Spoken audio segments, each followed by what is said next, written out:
अब हमने इसके अंदर बताना है आपको कि यूएसबी के अंदर इसका डाटा जो ट्रांसफ़र करना है, कैसे डाटा ट्रांसफ़र करना है। केबल के ज़रिए भी कर सकते हैं, लेकिन मैं आपको यूएसबी का तरीका बताऊंगा। यूएसबी है ये, इसको हमने ये इस जगह पे लगाना है, ये लगा दें, ठीक है। ये यूएसबी लगा दी।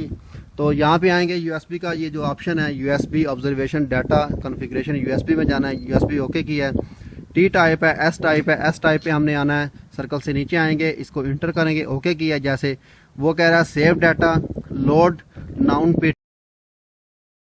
सेव डाटा करेंगे। यहाँ से हम इसको, जैसे ही हमने ओके किया है, वो पूछ रहा है कि कौन सी फाइल आपने करनी है। MP5 है, NGL है, SA है, कौन सी फाइल है। तो मैंने SA में काम किया, SA में करूँगा।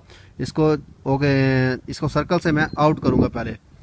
ओके किया है, इंटर किया। इसके ऊपर इंटर करने के बाद ये यहाँ पे लिखा हुआ है आउट, यानी कि आउट का मतलब है ये अब ये डाटा यूएसबी में ट्रांसफ़र होगा। जैसे मैंने ओके किया है, ये ऐसे फाइल मांग रहा है कि यही फाइल ही है।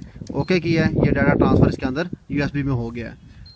तो इसको हम स्केप करेंगे, कैंसिल करेंगे, यूएसबी को निकालेंगे और जाके कंप्यूटर में लगाएंगे और डाटा हमारा यूएसबी में आ चुका है। तो ये थी दोस्तों आज की वीडियो। उम्मीद करता हूँ कि आपको पसंद आई होगी। अगर किसी भाई को इसमें कोई किसी चीज़ की समझ ना आई हो तो प्लीज़ मुझे कमेंट्स करें, ताकि मैं आपके लिए इससे बेहतर वीडियो बना सकूं और आपको आपका जो भी मसला हो उसको मैं इंशाल्लाह दूर कर सकूं। तो थैंक्स फॉर वाचिंग। प्लीज़ मेरा चैनल सब्सक्राइब करें, ताकि जो भी वीडियो न्यू आए सबसे पहले आपको उसका नोटिफिकेशन मिले, आपको मिले वीडियो, आप देखें और आप इससे इस्तेफादा हासिल करें। Thank you for watching. Okay, अल्लाह हाफिज़।